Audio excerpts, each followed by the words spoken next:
Hello दोस्तों, welcome to my new video. तो दोस्तों आज हम बनाने वाले हैं मिनी इन्वर्टर। तो दोस्तों मैंने इस चार्जर के बोर्ड को निकाल लिया है। इस इन्वर्टर में इस चार्जर के बोर्ड की ज़रूरत पड़ने वाली है। इन्वर्टर के लिए मेन कंपोनेंट इस बोर्ड में है ये ट्रांसफार्मर। इस ट्रांसफार्मर को हमें निकालना है। दोस्तों इस ट्रांसफार्मर को निकाल के आपको दिखाते हैं। दोस्तों ये ट्रांसफार्मर को मैंने बोर्ड से अलग कर लिया है। तो मैंने SMD मशीन का यूज किया था। आप लोग सोल्डरिंग आयरन का यूज कर सकते हैं या कुछ और भी कर सकते हैं। तो एक लिया है मैंने ये Z44 ट्रांजिस्टर। आप इससे बड़ा भी ले सकते हो, मैंने एक छोटे साइज का ही लिया। और ये लिया है मैंने 330 किलो ओम का रेजिस्टेंस। तो चलिए हम अपना काम स्टार्ट करते हैं। तो सबसे पहले हम ट्रांजिस्टर को लगाएंगे। जो ट्रांसफार्मर की 2 लेग हैं उस तरफ लगाना है। मॉसफेट के कलेक्टर पॉइंट को ट्रांसफार्मर साइड वाले पॉइंट पर सोल्डरिंग कर देंगे। ये हमारा मॉसफेट अच्छे से सोल्ड हो गया है। अब बारी है हम इस रेजिस्टेंस को लगाएंगे। इस रेजिस्टेंस की लेगों को मोड़ लेंगे या फिर आप काट लेना,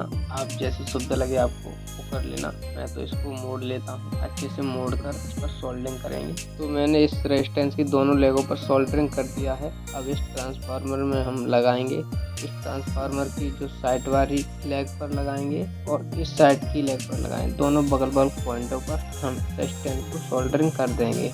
और ये हमने दोनों लेगों पर सोल्डरिंग कर दिया है और ये हमारे इस तरह से सेट हो गए हैं। ये हमने छोटा एक वायर का टुकड़ा लिया है, इस पर हम सोल्डरिंग चढ़ाएंगे। ये इस पॉइंट पर सोल्डरिंग हो गया। अब इस पर भी सोल्डरिंग एक कर दिया है मैंने। सोल्डरिंग करके अब इसके अमीटर पॉइंट पर हमें ये सोल्डरिंग करना है वायर को। ये सोल्डरिंग हो गया अमीटर पॉइंट पर। अब इस दूसरे पॉइंट को हम ट्रांसफार्मर की जो दूसरे नंबर की लेग है उस पर हम लगा देंगे। ये हमारा लग गया है। मुझे ज़रूरत है अब होल्डर की। ये मैंने होल्डर ले लिया। इसमें वायर पहले से लगे हुए हैं और इसके वायरों को मैंने छील लिया है। अब इसके वायरों पर थोड़ा सोल्डरिंग चढ़ाएंगे दोनों वायरों पर, ताकि अच्छे से लग सकें। ये मैंने सोल्डरिंग चढ़ा लिया है। अब ये होल्डर के वायरों को हम ये ट्रांसफार्मर 2 पॉइंट खाली दिख रहे हैं इन पर लगाएंगे। आप इसमें प्लस माइनस तो होता ही नहीं है, किसी पे भी लगा सकते हैं। ये दोनों पॉइंटों पर लगाना है, एक उधर की साइड एक इधर की साइड। ये दोनों हमने लगा दिए हैं। हमने लिया है एक ये ऑन ऑफ स्विच। इससे क्या है कि बंद चालू करने में कोई प्रॉब्लम नहीं आती है। और ली है मैंने ये 4.5 वोल्ट की ये बैटरी। इसमें वायर पहले से ही मैंने ये लगा रखे हैं। अब एक वायर मैंने काट लिया है। क्या है कि इसमें ये स्विच कनेक्ट होगा। हम दोस्तों इन सभी वायरों पर एक एक करके रांगा लगा देते हैं, ताकि क्या है कि टाँका धरने में प्रॉब्लम ना आए, आसानी से हमारा टाँका लग जाए। हमने वायर के ऊपर रांगा तो लगा लिया। अब हम इसमें वायर जोड़ेंगे। हम एक वायर को ट्रांजिस्टर की बेस पॉइंट पर लगाएंगे। ये लग गया। अब दूसरा पॉइंट हम लगाएंगे। ऑन ऑफ स्विच लिया है उसमें मैंने ये ऑन ऑफ स्विच ले लिया है। अब इसमें इस वायर को हम जोड़ देंगे।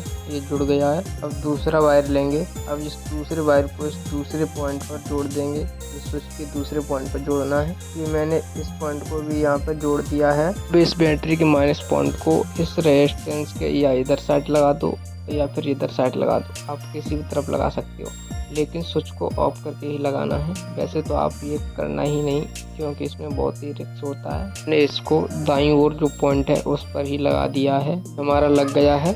तो हमारा ये वायरिंग का काम ये अब कंप्लीट हो गया है पूरी तरह से।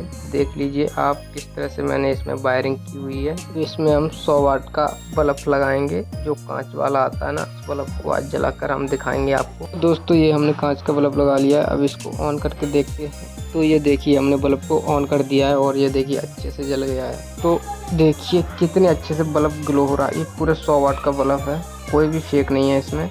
सारा कुछ आपके आंखों के सामने है। देखिए आप पूरा मैंने साइड में कर दिया, कोई भी नीचे से वायरिंग नहीं आई हुई है। देखिए सारा कुछ आपके आंखों के सामने, कोई भी फेक वायरिंग नहीं है। तो दोस्तों वीडियो पसंद आई हो तो चैनल को सब्सक्राइब कीजिए और वीडियो को लाइक कीजिए, शेयर कीजिए। हाँ दोस्तों एक और इम्पोर्टेंट बात, आप लोग ऐसा कुछ घर पर ट्राई ना करें। ये जोखिम भरा है, यह रियल नहीं है। इसमें मैंने सीक्रेट वायरिंग छुपाई हुई है। कृपया आप लोग घर पर ट्राई ना करें।